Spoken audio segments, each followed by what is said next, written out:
Todos, que estejamos aptos a receber o olhar amoroso de Francisco de Assis, para que, aquecendo nossos corações, também pensemos naqueles corações que estão fragilizados pelas necessidades mais básicas, como nós ouvimos aqui, tanto a Luísa falando, quanto o irmão falando, da necessidade de nós transpormos o nosso objetivo de caridade para fora da casa espírita.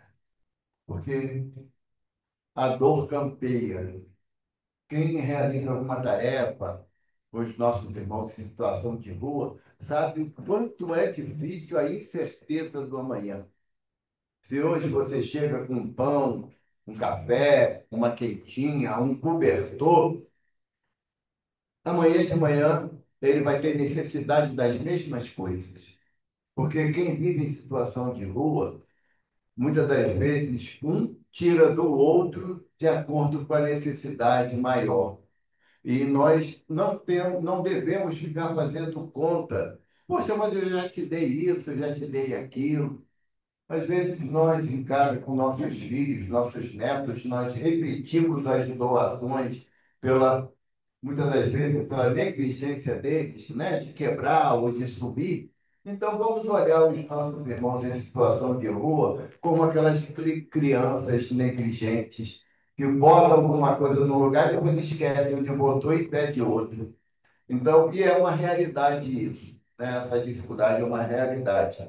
Para que nós possamos, através do nosso desejo de mudança de comportamento hoje, não cairmos nessa condição do tema de hoje, que a idiotia e a loucura, que são os temas propostos, que está no livro dos Espíritos, lá no capítulo 7 da volta do espírito à vida corporal.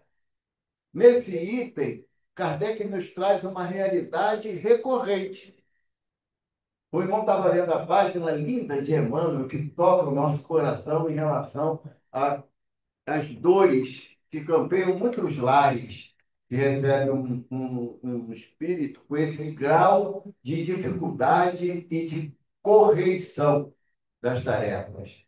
E só um coração materno valoroso para receber um espírito dessa amplitude. Porque muitos de nós que hoje envergamos a indumentária física masculina, não suportamos uma prova dessa.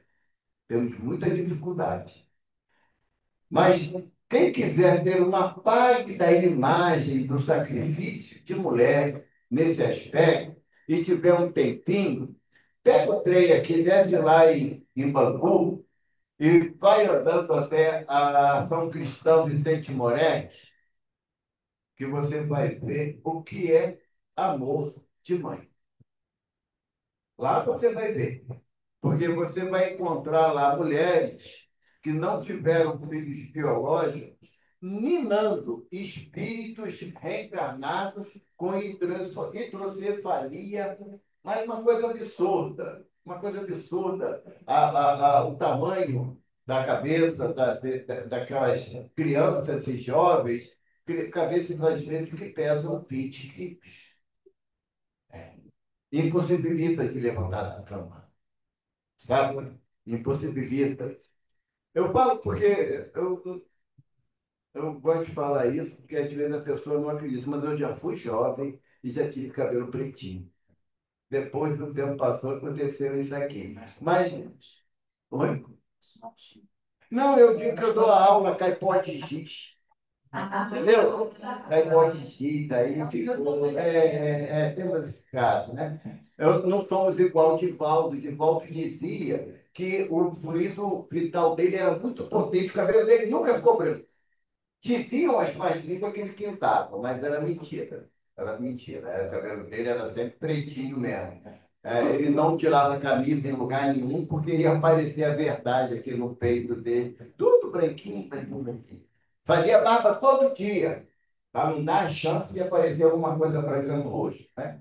Então, mas não somos igual de Valdo em todos os aspectos, inclusive nele. Mas lá na São Cristão Vicente Moretti, eu na época com 21 anos, e ainda não tinha a estrutura que hoje tem, E o nosso irmão Aurino Costa, ainda estava na matéria, já fiz a trajetória dele. Aurino Costa, para quem não conheceu, ele tinha uma deformidade na coluna vertebral, na região lombar, e ele era cadeirante. E sentia dores horríveis, porque o nervo ciático vivia inflamado. E um dia um médico que auxiliava lá na ajudar as crianças com patologia grave, disse para ele, Aurino, tem uma técnica nova lá no hospital Albert Einstein, lá em São Paulo, que nesses casos semelhantes ao seu, a técnica propõe uma amputação das pernas na altura da virilha. E com isso, as terminações nervosas perdem muito da sensibilidade e você vai ficar sem dor. Topa? Ele topa. E lá foi Aurino Costa para São Paulo e amputou as pernas aqui. A câmera não vai pegar, mas aqui na virilha. E ele, para sentar na cadeira de roda, ele tinha que ficar amarrado, porque ele não tinha equilíbrio no tronco. A única coisa que o Aurino tomou mais conta lá na estrutura da São Vicente de Moretti era que não tinha escada. E não tem até hoje, são rampas. Ele dizia que ele tinha que ir, são 3 andares, ele tinha que ir em todos os andares com a cadeira de roda e contando com a ajuda de alguém para empurrar ele mesmo com dor. E após essas amputações, ele conseguia transitar e ele falava que ele era como um passarinho. Não tinha asa, mas tinha 2 braços fortes. Sabe? Um espírito de uma alegria, uma leveza de cuidar daquele que necessitava, muito grande, desde o início, quando a primeira criança foi deixada na sua porta, numa noite de um temporal horrível, isso lá no final, no início dos anos 70. E o Aurino, ele sempre selecionava, através da conversa fraterna, quando chegava um grupo para visitar a instituição, ele buscava observar a sensibilidade de cada um. Dependendo da sensibilidade, ele liberava o primeiro andar da pessoa entrar. Às vezes cantavam música para as crianças, no primeiro andar eram crianças com uma dificuldade de menor monta. E se fosse uma pessoa com um pouquinho mais de experiência, ele colocava no segundo andar. Se fosse alguém que tivesse uma estrutura emocional adequada, ele mandava até o terceiro andar. Onde acho que eu fui parar? No terceiro andar.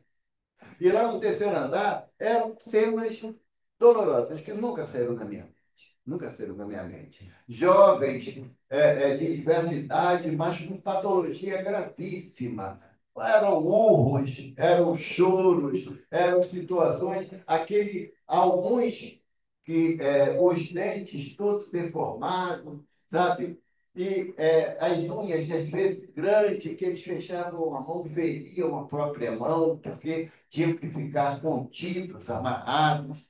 E um jovem em particular me chamou a atenção, um olhar cântico, doce, aquele olhar que você quer pegar no colo, e ele estava amarrado, e eu notei que não tinha um dentinho na boca. E eu perguntei à técnica de enfermagem que estava de plantão lá, mas por que ele está assim, ali de amarrado, ele não conseguia levantar a cabeça pelo peso, né? Mas ele ficava deitado, o máximo que ele conseguia é virar de lado, mas próprio voltava para a posição, porque o desconforto era muito grande. Mas por que ele está assim amarrado? Ah, Evaldo, porque ele, quando te deixava ele desamarrado, ele, com esse olhar doce, as pessoas se aproximavam. E ele fazia gestinhos de dar beijo, fazia biquinho para dar beijo. Quando a pessoa encoxava o rosto, ele mordia. E era tão recorrente isso, que quando ele não conseguia morder ninguém, ele se mordia, se mutilava. Tamanha, e quando ele fazia isso, esse olhar doce desaparecia e tinha aquele olhar felino, o olhar felino.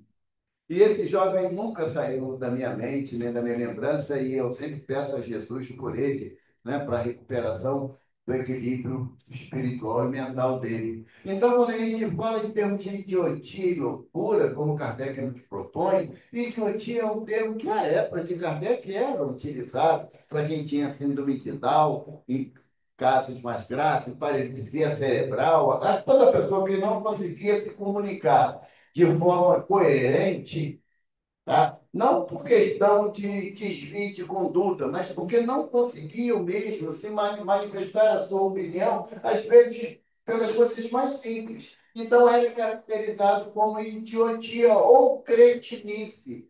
Hoje em dia tem terminologia bem diferenciada daquela época. Quando você chama alguém de cretino, você está associado à conduta moral, que ele não tem uma moral que justifique ser tratado com respeito. Então você nivela inferiormente com o termo cretino. E idiota dá a ideia de alguém que perdeu completamente o senso de convivência na sociedade. Na época de Kardec, não.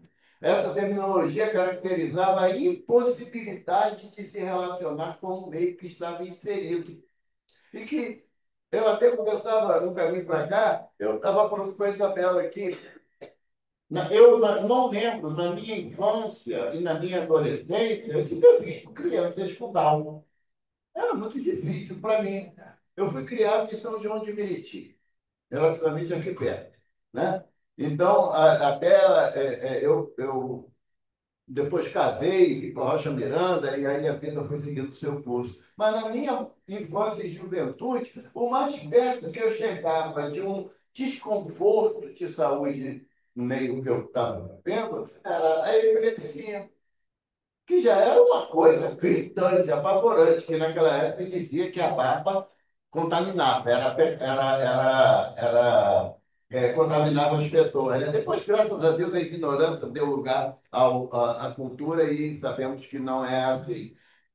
Mas a questão da idiotia, nós sabemos hoje em dia com mais constância, ele até diz, mas tem tanto caso de síndrome de Down, de autismo. Primeiro, não é que tem tantos casos como se vislumbra, mas é que as informações estão mais antenadas, mais imediatas. E segundo, se a proposta do mestre, do Senhor Jesus, é esvaziar o umbral, tanto que eu e Luísa conseguimos um copinho para nós, né, Luísa? Graças a Deus. Né? Show de bola. Se a proposta é se esvaziar o umbral, então todos os espíritos que estão lá por questões de comportamento social e moral teriam que tem que ter oportunidade de uma encarnação. Agora, para reencarnar nessa condição da idiotia ou da loucura, eu repito, é necessário um útero que se vira um templo de amor. Porque nós encontramos crianças que são relegadas a instituições que as mães não tiveram capacidade de dar continuidade na convivência com aquela criança. Mas a grande maioria, as mães são valorosas. Eu conheci uma senhora que frequentava uma casa espírita lá no Maracanã e ela morava no Grajaú, lá no Morro do Grajaú. E o filho dela tinha uma paralisia cerebral muito acentuada, mas ali perto do Maracanã tem uma escola pública para crianças com necessidades especiais. Ela vinha lá do Grajaú a pé com a criança, no ombro. Ela descia o morro com ele na carcunda, e quando você encontrava com ela e falava, poxa, mas não é muito sacrifício, mãe, é meu filho. E mãe não mete sacrifício para filho. Não é? Aí um dia, um coração bondoso arrumou para ela uma cadeira de roda. Olha, o sorriso dela, quem ganhava pela navegação ria menos. Era menos feliz do que ela. Depois, um casal conhecido meu conseguiu comprar uma casinha para ela no pé do morro. Ela falou que agora a vida estava maravilhosa para ela. Já era boa. Quando ela falou isso, o coração que me ligou. Minha vida já era boa. Agora, então, porque ela poderia levar o filho dela para a escola sem o sacrifício de ter que carregar, porque ela estava ficando velha, cansada. E o menino está crescendo, graças a Deus. Sabe? Então, se não for um coração venturoso, como é que esses espíritos vão encontrar a oportunidade de uma reencarnação? E de uma possibilidade de chegar ao termo, na sua encarnação. No livro Ação e Reação de André Luiz, psicografado por Chico, tem o caso de Poliana. Poliana e Sabino. Poliana era médium de uma casa espírita e ela ficou afastada das tarefas da casa e, por algum motivo, ninguém da casa foi procurar saber o que originou o afastamento dela. Mas a espiritualidade, sabendo das nossas necessidades, foram até a casa de Poliana, e era uma casa bem afastada do burburinho da cidade. E quando André Luiz relata que quando chegaram próximo, que a casa, apesar de ser muito simples, muito pobre, ela tinha uma movimentação espiritual muito intensa. E André ficou abismado com aquilo, perguntou ao benfeitor que orientava o que significava aquilo. E o benfeitor falou que, como ela era uma trabalhadora assídua da reunião mediúnica, ela não via a impossibilidade pelo tempo, por qualquer dificuldade, ela sempre estava presente na reunião. Então, inúmeros espíritos que agradeciam a ela aquela atitude de não faltar, de estar lá conscientemente na sua tarefa, zelavam pela paz da casa dela.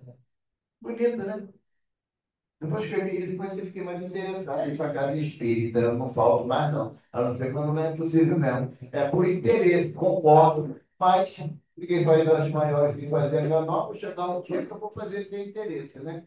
E aí, quando entraram na casa de Poliana, viram que Poliana estava com uma fé muito alta. E sabendo o filho dela, no termo utilizado por Kardec, passando pelo processo de idiotia, ou seja, ele era o que hoje se chama de alienado mental num grau mais elevado. Ele não andava, não falava, ouvia muito mal, enxergava nada, então não tinha possibilidade nenhuma de cuidar de si próprio. E Poliana, com febre muito alta, olhava para o filho e chorava. E ela falava: Ah, meu príncipe, eu não aguento nem levantar para fazer uma comidinha para você. Que nosso Senhor Jesus Cristo mande socorro, porque sei que dos homens pouco podemos esperar. Aí, nesse momento, o irmão que estava chefiando aquela caravana espiritual deu um passe em Poliana, acirrou o passe na região da garganta e ela sentiu uma sede danada. E pegou a moringa e a Luiz fala assim: o copo um tanto quanto não higienizado. Sabe aqueles copos de barro que tinha antigamente, aquelas canecas de barro, né? Que não estava lá grande coisa para higienização. Aí a Poliana, com muito sacrifício, pegou a moringa, botou água no copo. Quando ele estava botando a água no copo, o André Luiz percebeu que a água tinha uma coloração diferenciada, um pontos luminosos. Aí o dirigente fala para o André: providenciamos os medicamentos necessários para ajudar a irmã através de um copo d'água. E ela toma aquela água com tanta ânsia e sente um bem-estar e percebe que a febre baixou. Ela falou: graças a Deus, meu filho, a mamãe vai agora fazer uma comidinha bem gostosinha para você. E nisso, Sabino, no olhar físico nosso, dementado, ou seja, sem percepção do que ocorre no ambiente. Mas aí, o dirigente da tarefa falou assim para André: ausculta o nosso irmão Sabino. Aí André coloca a mão na fronte de Sabino e entra em relação com os pensamentos de Sabino. Com o Sabino espírito, não Sabino corpo, matéria. E quando André entra em relação, André se assusta, porque vê Sabino na condição de um duque italiano da era medieval, proprietário de um castelo, um brinco de primor castelo, e tratava os servos como cães da mata. no chicote e na grosseria. Ele não permitia que nenhum servo seu se alimentasse dentro da sua casa. Se quisesse comer, ia para o estábulo ou para o campo. Dentro da casa dele, o servo não tinha direito à comida, que era igual bicho. Se ele não alimentava bicho dentro da casa dele, ia alimentar o servo. E André Luiz começou a ver o campo mental disso. E André se assustou com aquela visão. E aí o irmão, dirigente da tarefa, fala o quê? Ah, André, não se assuste, porque hoje aquele que tem incapacidade de agir foi um grande déspota do passado. Então, essa condição, e Kardec, os espíritos falam para Kardec, aqui na questão 372, Kardec pergunta: que objetivo visa a providência criando seres infelizes como os cretinos e os idiotas? Os que habitam corpos de idiotas são espíritos sujeitos à punição. Sujeitos. Não é regra geral, porque a doutrina não apresenta só apresenta uma regra geral e uma determinante, que é a prática da caridade. A prática da caridade é uma determinação divina, porque é o mestre que fala: passam os céus, passam a terra, mas minhas palavras não passarão. Então, a proposta da prática da caridade é o grande objetivo de todo o espírito atrelado ao progresso no plano Terra. Agora, todo o restante é relativo. Por que relativo? Porque numa experiência, uma vez lá em São Paulo, Chico Xavier, que é o patrão da minha casa, Centro Espírita Casa do Caminho Chico Xavier, aqui em Jacarepaguá, ele estava em São Paulo por um tratamento médico no hospital, lá em São Paulo, e ele estava jantando com um casal muito amigo dele, o casal Galves, né? A Nena e o seu Galves. Sempre ajudaram o Chico no aspecto de saúde, levando ele aos médicos em São Paulo. E eles estavam jantando, já era tarde da noite, e o Chico olha para o outro lado da rua, um irmão sentado na calçada, um irmão em situação de rua, sentado na calçada. O Chico pede licença, levanta, vai lá, atravessa a rua, conversa, fica meia hora conversando lá com o irmão, em situação de rua.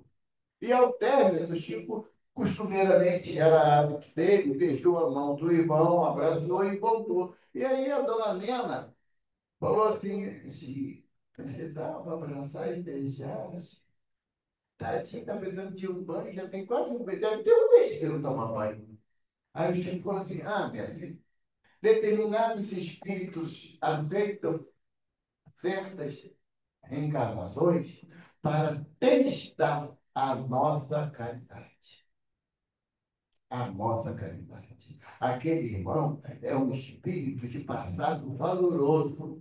E como ele conviveu muito com o orgulho e com a imposição, ele pediu a Jesus uma reencarnação aonde ele ficasse alheio a qualquer ideia de posse e que ele fosse privado do necessário para que ele pudesse se alimentar, precisando, para tanto, da ajuda dos outros. Será que a gente toparia? Uma noite ali embaixo do viaduto, uma noite, descalço, alguns sem camisa, ah, sem poder tomar banho, pelo menos 3 dias. A gente teria muita dificuldade de enfrentar isso. Mas se fosse um filho nosso, será que a gente deixaria, pela dificuldade dele de entender o certo e o errado, o raciocínio não sendo lógico, será que a gente abandonaria ele à vontade da caridade alheia? Não sabemos. Não sabemos. Porque está no Evangelho do Espiritismo que Deus não confia grandes batalhas a grandes generais, né? Eu sou soldado raso, então sem chance nenhuma de pegar uma tarefa muito volumosa desse jeito. Então, aí continua Kardec. Não há, pois, fundamento para dizer que os órgãos nada influem sobre as faculdades, ou seja, se os nossos organismos eles têm alguma relação com a consequência do que acontece com o meu corpo, e os benfeitores respondem: nunca dissemos que os órgãos não têm influência. Têm-na muito grande sobre a manifestação das faculdades, mas não são eles a origem desta. O que os benfeitores estão falando? A inteligência é um atributo do espírito e não do corpo. Não é o nosso cérebro que segrega pensamento. O nosso cérebro, ele organiza os pensamentos que eu, espírito, crio. Então, Emmanuel fala para a gente no livro Pensamento e Vida, no segundo capítulo, Pensamento e Vida, que trata sobre a vontade, Emmanuel fala que a primeira realização, a primeira ação do espírito é o desejo. A primeira ação. A segunda ação é o pensamento, é o que reveste o desejo. Por exemplo, eu estou com desejo de tomar um sorvete de chocolate. E aí a gente mentalmente cria a imagem do sorvete. Não precisa ser uma taça tão grande assim, meu filho. A caixinha só, já só uma taça. Então, nós revestimos o nosso desejo com o nosso pensamento. E aí entra em relação no plano espiritual pela imagem que eu criei com o meu pensamento. Todos os espíritos que são doidos por sorvete de chocolate vão falar o quê? O cara tem um pensamento legal, né? O cara tem um pensamento legal. Eu vou ficar perto dele, que vai que ele sai do pensamento para a ação. Aí nós tomamos sorvete, né? Que meus irmãos costumam falar. Então, esse desejo é aquilo que você cria. O pensamento que reveste. O terceiro movimento é a vontade. A vontade é a realização do desejo plasmado no teu pensamento. Então, o que ocasiona isso tudo é o espírito. Não é o meu corpo. Não é o meu corpo. Antigamente tinha muita história, né, das mulheres grávidas com desejo. Né? Desejo. E eu sempre entendi que desejo de comer coisa boa não é desejo, é vontade. Desejo é comer tampa do filtro, né? Caco de tijolo. Antigamente tinha isso, hoje em dia não tem mais não, né? Não tinha. Não tinha isso. A minha irmã tinha vontade de comer a tampa do filtro. Hã?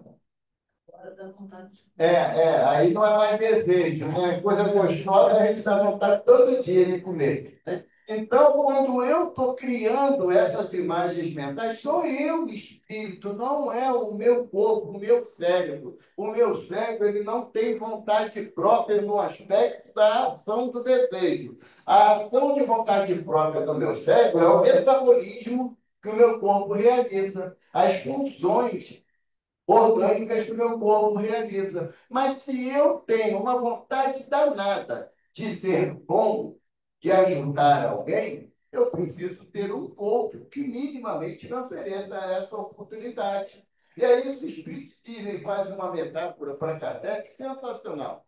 Ele fala que não é o corpo ou os órgãos que são a origem, a causa das dificuldades do entendimento, como no caso da idiotia. Assim como também um artista de muito valor, de muita boa técnica, se você der um instrumento para ele quebrar, ele não vai conseguir executar uma música de qualidade, mas ele continua sendo artista. Ele não perdeu a capacidade técnica dele. O instrumento que ele tem é que não oferece a oportunidade da música suave vir à tona. Aí os espíritos fazem a associação. O espírito que reencarna num corpo com dificuldade de manifestação não é o espírito que tem a dificuldade, é o corpo. Ele não consegue se manifestar. Mas o espírito, muitas das vezes, ele se sente embotado com a vontade de reagir e não conseguir, porque o corpo não obedece. Também outra metáfora que podemos criar é com alguém que depois de adulto fica cego. Ela perde a relação da visão, mas ela continua lembrando de cores, de objetos que ela teve contato até aquele momento da cegueira. No caso da idiotia, o espírito não tem nenhuma anormalidade intelectual. Ele tem dificuldade de manifestar a sua inteligência, porque o corpo não oferece essa possibilidade para ele. Quando alguém tiver um tempinho, aqui na Taquara, tem uma instituição, Casa Lar Dona Meca. Ela é muito ligada ao céu, ao tio Panfiro, né, o andarilho do espiritismo, né? Tinha uma relação muito próxima com essa tarefa. E lá no Casa Lar Dona Meca, são jovens e adultos com problema neurológico muito grave. A maioria tem traqueostomia, respira pelo aquele tubinho aqui na garganta, e GTP, se alimenta através de uma sonda. Não anda, não fala, mas tem um olhar, uma expressão no olhar, né, Isabel? Uma expressão no olhar que se comunica com você com muita intensidade. Tem um lá, que eu particularmente eu sou apaixonado por ele, que é o João. João está com 23 anos, chegou lá com 2 anos de idade. Sabe? O João, todo atrofiadinho, o corpinho dele, mas com uma expressão. E ele, quando ele reconhece a pessoa, ele abre um sorriso também no mundo. Sabe? Então você chega e percebe que são irmãos com vivacidade mental, mas sem forma de comunicação.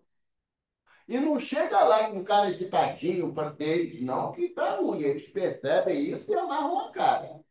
Amarram a cara. Então, muitas das vezes, nós convivemos. É lógico que, desde que a sociedade começou a se organizar, teve-se a ideia de que esses irmãos deveriam ficar segregados do meio social. Há algum tempo atrás, era por vergonha mesmo. Por vergonha mesmo. Quem tinha um filho com autismo ou com síndrome de Down, trancava em casa. Ninguém, nem a vizinhança tinha conhecimento da necessidade daquela pessoa. E depois, hoje em dia, graças a Deus, até pelo avanço da tecnologia, inúmeros irmãos, inclusive, são levados para diversos eventos justamente por ter ou a síndrome de Down ou o autismo, o espectro do autismo. O que não deixa de ser uma necessidade premente. Por quê? Porque Kardec pergunta se os irmãos que reencarnam nessa condição, se eles são desfavorecidos da intelectualidade. E os espíritos dizem que não.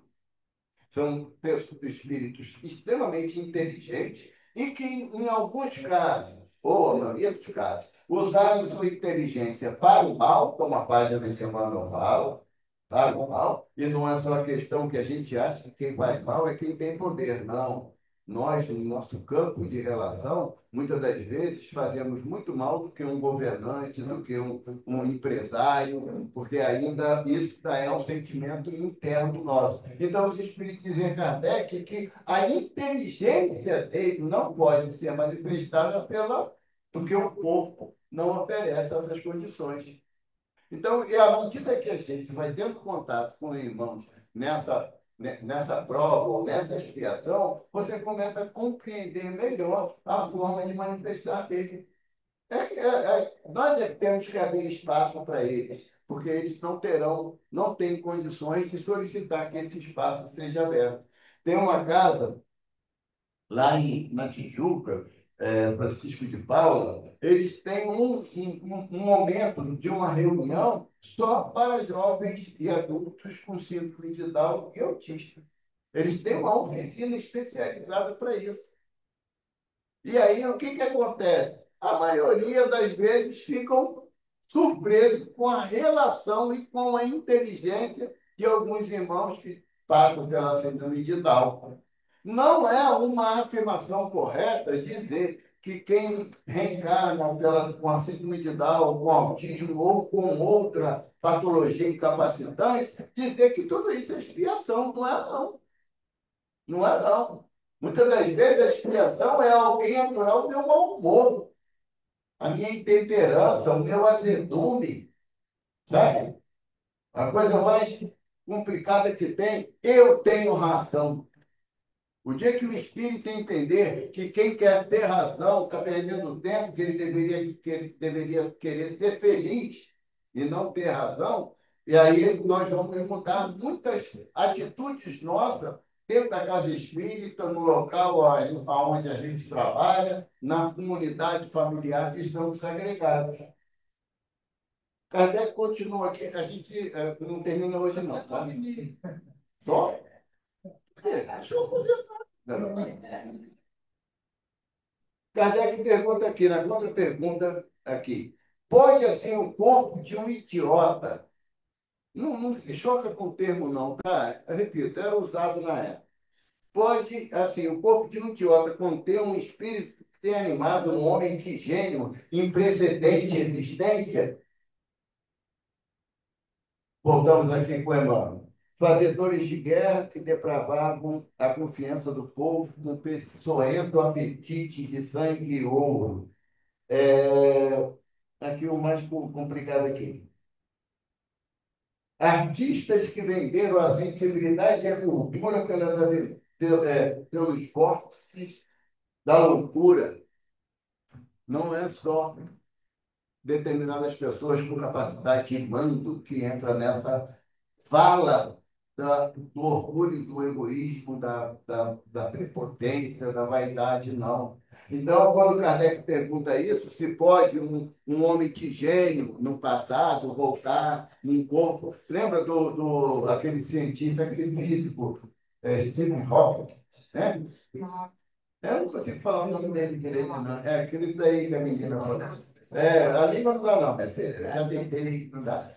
Mas ele, com uma paralisia grave, né, ele desenvolveu um equipamento que ele mexia o mouse com o olho, porque era a forma que ele tinha de melhor se comunicar. E ele também, a própria palavra dele, ele colocou como se fosse uma máquina falando, era um som meio esquisito, mas completamente compreensível. Espírito, que é um gênio. Ele era considerado o novo Einstein. Tamanha a grandiosidade do pensamento dele em relação à física, a um corpo que não ofereceram condições. Ele nasceu normal, sem nenhuma deficiência, e ela foi. Quem tem um filme sobre ele no Netflix, né? Vale a pena assistir. É uma aprendizagem muito grande. Mas desde jovem era arrogante, prepotente, egoísta, orgulhoso. E não foi porque o corpo dele foi entrando num processo degenerativo que ele deixou de ser tudo isso, não. Nessa dificuldade toda ele ainda traiu a mulher dele. Olha como é que a gente não presta mesmo, né? Né? Então, não é o fato de você estar num corpo com uma deficiência grave que caracteriza que você sempre foi um espírito com muita necessidade, não. A misericórdia de Deus nos envolve de tal forma que nos oferece as melhores condições para que nós realizemos o nosso progresso. As melhores condições. Quando eu era mais novo, sabe, eu tinha um hábito de brincar, de dizer que eu não queria mais ser pobre, não. Eu queria ser rico, porque eu não podia ser pobre todo dia, é chato, né? Mas aí depois eu conheci a doutrina e eu vi que a bênção que eu recebi nessa existência é não ter recurso financeiro. Hoje em dia, graças a Deus, eu tenho uma casa, eu tenho um carro, tenho amigos. Rico eu já sou. Rico eu já sou. E me preocupo muito com a utilização do meu tempo. Sabe? É uma coisa aí. Com a utilização, porque a Luísa não bota um negócio aqui mais alto para segurar, não. Estou sem linha aqui. No dia eu ia botar o copo aqui e quase que derrama. Mas eu não bebo, se eu beber água, eu esqueço que eu tenho que falar. É uma troca esquisita. Tentei uma vez só, não deu certo, eu parei. Então, a nossa relação com as possibilidades que Deus nos faculta nessa existência, nós sabemos, a doutrina é clara em falar que não existe privilégio na lei de Deus. Porque todo privilégio denota uma inferioridade, sendo Deus causa primeira. de todas as coisas, inteligência suprema, sem chance de ter privilégio. Ai daquele que tem facilidades nessa existência. A facilidade da comunicação, da visão, da audição, da locomoção. Ai de nós por isso, porque nos será pedido conta. Lembra a parábola dos talentos? A um deu cinco, a outro deu dois, deu um. A cada um segundo a sua capacidade. Se nós estamos dentro de uma casa espírita, ou como orador, ou como ouvinte, é porque temos capacidade de estar aqui e tentar absorver aquilo que o Evangelho nos propõe, para que as nossas condutas sejam regidas pelo Evangelho de Jesus. André Luiz fala para a gente no livro Coragem que quem é detentor de 5 minutos, quem é detentor, vou botar aqui embaixo, pronto, tá bem embaixo agora, não vai mais. Quem for detentor de 5 minutos de conhecimento do Evangelho, já pode transformar a sua vida em vários pontos. 5 minutos. Quem está 40? Quem está a 1 hora? Ele falou 5 minutos. Então, a nossa responsabilidade enquanto espíritas transcende o nosso entendimento atual. É incrível, mas é verdade. É incrível, mas é verdade. Porque, com muitos de nós, ao retornar, o pessoal sabe que vai morrer. É que às vezes eu falei isso numa casa, todo mundo me olhou. Ele vai morrer, não é agora. Dá tempo de acabar a palestra, mas que vai. A gente não tem certeza absoluta de nada.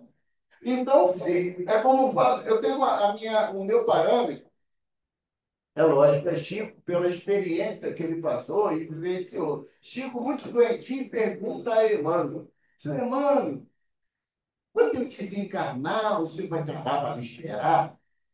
Aí Emmanuel falou assim: Chico, eu sou muito ocupado. Mas quando você se perceber desencarnado, procura uma casa espírita. Tem sempre equipe espiritual de plantão para acolher espíritos recém-desencarnados. Mas nós temos que nos lembrar que morrer é inevitável. Temos que passar pela experiência da morte. Desencarnar é outro problema. É outro problema. Eu já estou apto a abrir mão daquilo que eu considero minhas conquistas, aquilo que eu julgo ser meu, até em termos de afeto. Minha esposa, meu marido, meu filho, meu irmão, será que eu já estou iniciando o processo de distanciamento dessa ideia de posse? Se eu não estou, é melhor eu começar. Porque Jesus nos alerta, a gente não sabe o dia do ladrão, eu não sei que dia que eu vou desencarnar. Então, por isso que Emmanuel fala para Chico: quando você se perceber desencarnado. E nós sabemos que muitas das vezes o espírito leva 1 ano, 10 anos, 100 anos, um ou mais séculos, na dúvida se é vivo ou morto, na nossa concepção. Então é melhor a gente pensar. Por quê? Porque Kardec pergunta aos benfeitores se esses irmãos que reencarnam dentro desse processo da idiotia, se eles, ao desencarnarem, reencontram o equilíbrio, uma vez que o espírito não tem aquela deficiência. E os benfeitores dizem a Kardec que nem sempre.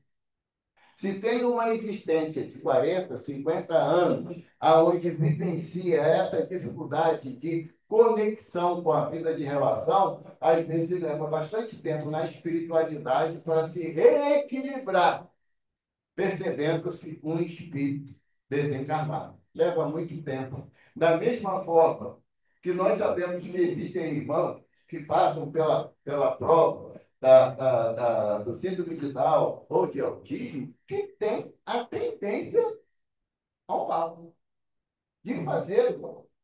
E muitas das vezes não consegue pela impossibilidade do corpo. Então o corpo passa a ser uma bênção para o espírito que deseja a prática do mal e por incapacidade de saber se ajustar, ele vem no corpo, tem a condição nenhuma de extravasar aquele sentimento. Então, o que para muitas vezes para a gente é uma punição, na realidade, é uma bênção. É uma benção. É evidente que a gente, na maioria das vezes, não percebe isso. Quando a gente tem um filho, um irmão com muita dificuldade de relacionamento, com uma intemperança muito grande, a gente já corta um dobrado. Mas por quê? Porque muitas das vezes, quando os filhos eram pequenininhos, a gente não se preocupou com a evangelização deles. Não se preocupou. Ah, quando crescer, escolhe. Então, por que que veio para mim como criança?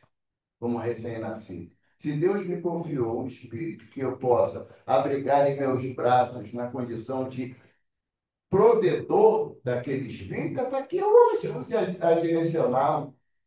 Da mesma forma, se tivéssemos algum filho que passado pela experiência do síndrome de Down ou de autismo, também eu tenho a responsabilidade de evangelizá-lo. E a casa espírita tem que estar preparada para isso.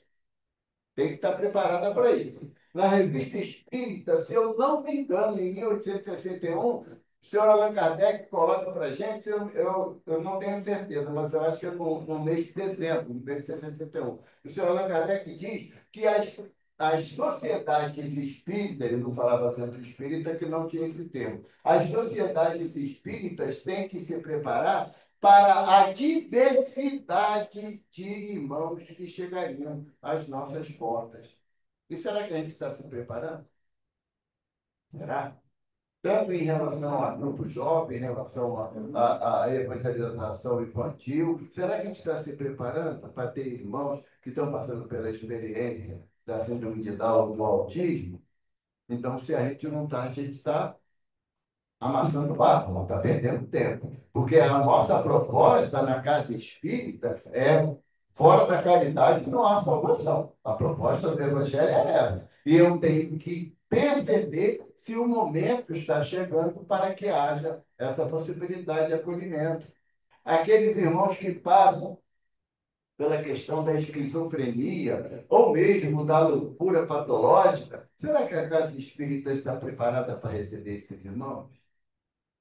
Ou a casa espírita deixou a função de hospital de almas, porque eu não acredito. Então, o que Kardec nos propõe é uma reflexão para os momentos que nós estamos vivendo na sociedade que estamos inseridos. Eu sempre cito uma passagem do livro Brasil, Coração do Mundo, Parte do Evangelho, que ela me marcou muito, Humberto de Campos, relatando para a gente a questão da organização espiritual para o Brasil se tornar coração do mundo, Pátria do Evangelho. E, em determinado momento, Ismael, que é o espírito responsável pela condução moral do Brasil, ele vai até o Cristo, né?